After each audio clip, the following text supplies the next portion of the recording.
Eh bien, salut YouTube! Je profite de ce rayon de soleil pour sortir le Shadow parce que je n'ai pas beaucoup roulé avec.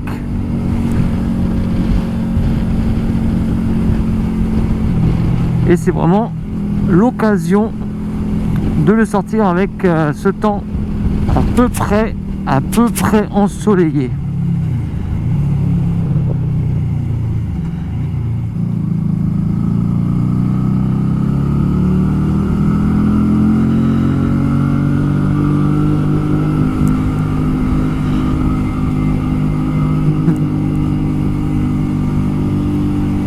Donc ça va être pour moi l'objectif de voir si je peux rouler longtemps avec.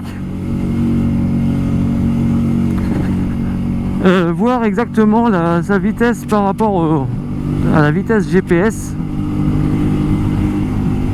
Parce que j'ai pu constater que d'une moto à l'autre, c'était vraiment très variable.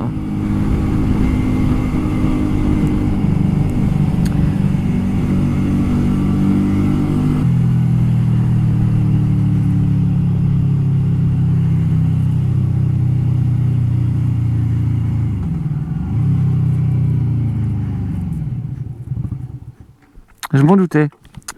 Alors la vis de richesse qui se trouve là, en dessous, je l'avais un peu baissé.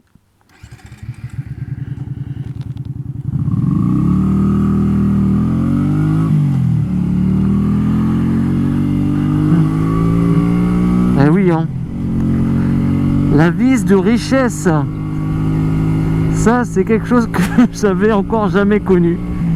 On peut régler la richesse je crois que c'est d'arrivée d'air du carburateur. Je suis pas sûr de moi. Enfin, la vis de richesse qui permet d'avoir un peu plus de le ralenti, qui permet de le maintenir un peu plus haut ou plus bas. Et je sais pas vraiment son intérêt derrière.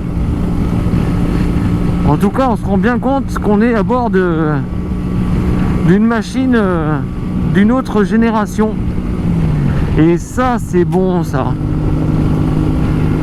Ça, c'est vraiment bon. De rouler comme ça sur un engin qui date d'une vingtaine d'années. Et encore, c'est pas très vieux, hein. Mais voilà. On y va doucement. On fait pas le dingue.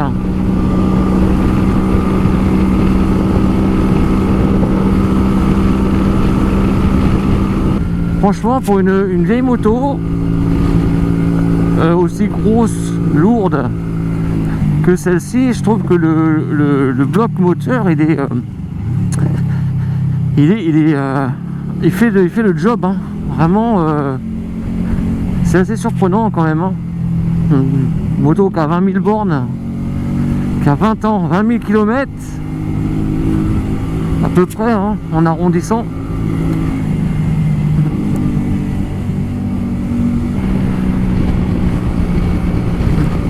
Bon, c'est dommage que le soleil a disparu. On est dans la vallée d'Épernay toujours, en direction de Château-Thierry par les petits villages. Sur les coteaux qui longent la Marne.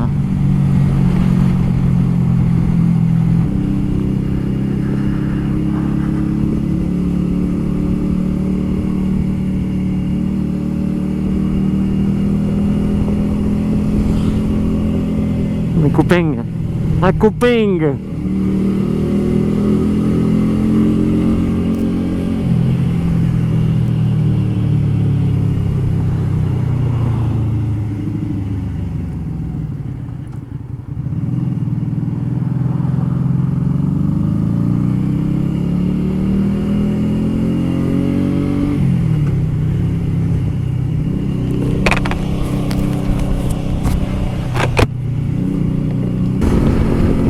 Je vous emmène dans un endroit que j'ai découvert en arrivant dans cette région.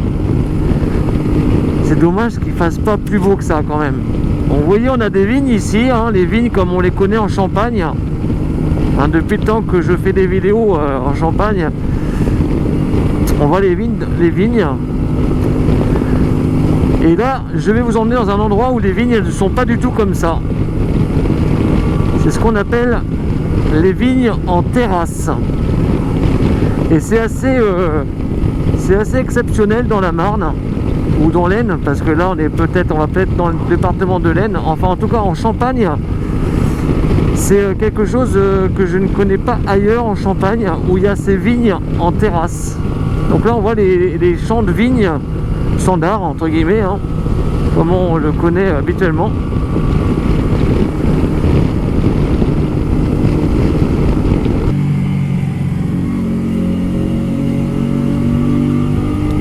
Donc au passage, quand on voit les pentes en face là, on imagine le travail des vignerons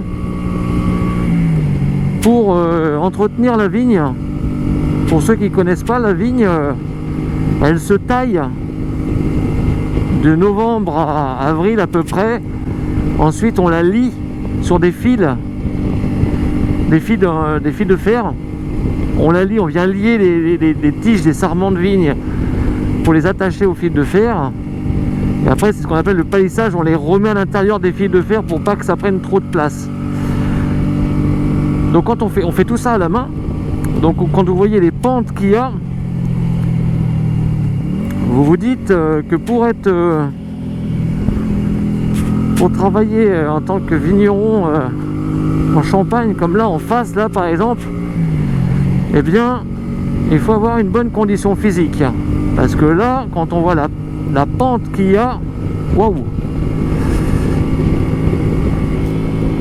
C'était juste un petit aparté, un petit point culture de minute culture.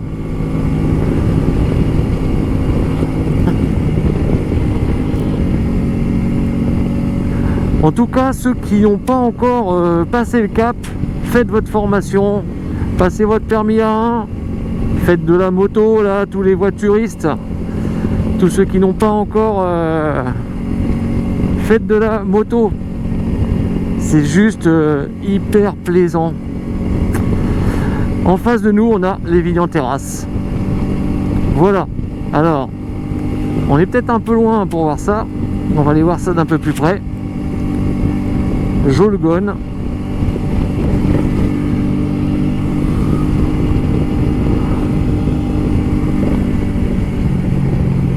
Donc au lieu d'avoir les vignes dans la montée comme ça, et bien on a fait des sortes de terrasses comme ça, on les voit là, en largeur, comme les rizières un peu, je sais pas dans quel pays là. Donc on va aller essayer d'aller là-haut.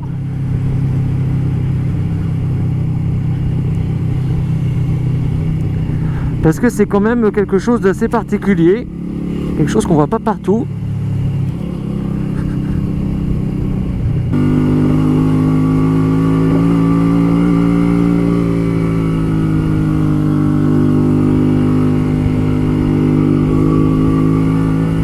Et alors c'est ça les vignes en terrasse. Ah, ça fait des petits chemins comme ça. Ce qui fait que au lieu de travailler dans la pente en montant et descente, eh ben on les fait dans la longueur. Et du coup on est à plat. Et ça c'est quand même plutôt une bonne idée. Alors par contre vous voyez que elles poussent pas de la même façon, c'est beaucoup plus haute. Alors en plus c'est beaucoup plus confortable à tailler, à lier et à ramasser, parce que on est à peu près à hauteur d'homme, on n'est pas courbé en bas. En bas où on voit les vignes standards, et là on est dans les terrasses. On va essayer d'aller voir encore un peu plus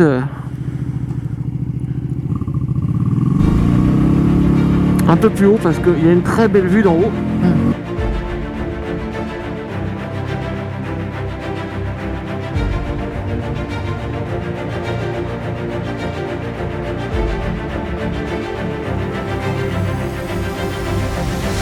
Donc là on est sur une belle route là, franchement elle est très lisse, très plate par rapport aux petits chemins qu'on a pris là, les petites routes qu'on a pris pour venir. Et j'avoue que Shadow est très à l'aise là sur ce genre de route là.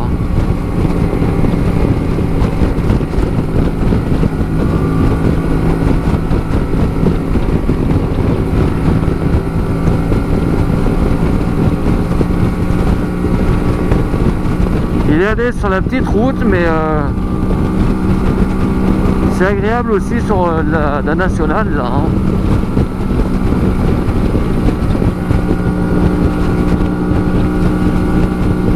Route limitée à 80, on peut rouler comme ça là. Je sens que le moteur il n'est pas dans les tours, il est tranquille là. On pourrait rouler, ouais, bon, je suis à 70 en même temps. Je suis à 70, je trouve que je m'exprime pas très bien. En plus j'ai la cagoule, l'écharpe, enfin le tour de cou, la cagoule. Et du coup je parle un peu dans... comme si je parlais dans un mouchoir. Donc c'est sûr que pour faire de la route, c'est toujours un peu délicat de se dire je vais faire un long trajet en 125. Mais why not? Parce que là 80, 90, même à 100, le moteur il est pas trop haut dans les tours, il fatigue pas trop. En tout cas je sais pas le contour, mais je le sens.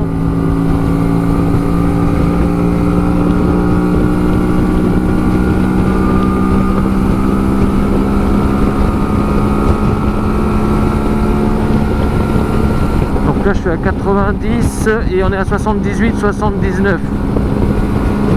Donc ça fait 12 km/h d'écart à 90.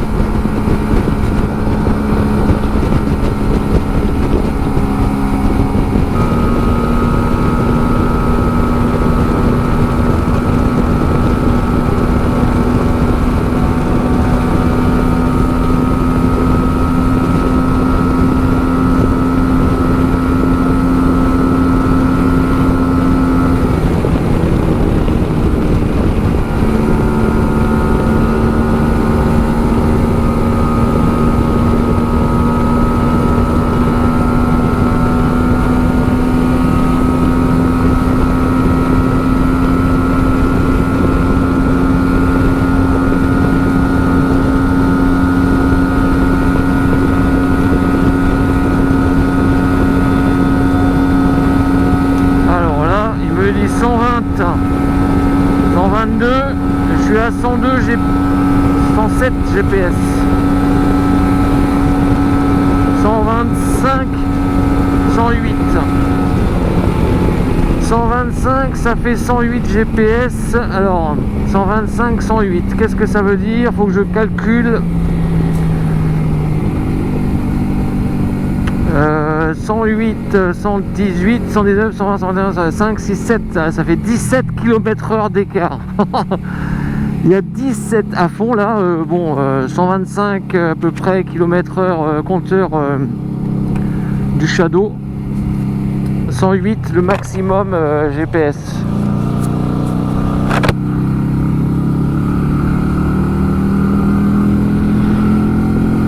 Bon, je pouvais aller encore un petit peu plus vite, mais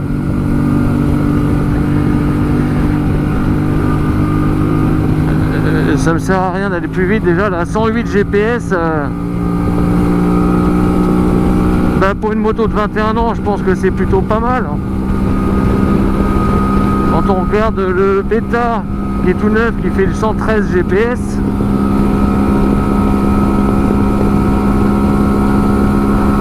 pas mal pour une moto qui fait 50 kg de plus que le Beta. Ouais, bon, c'est bien.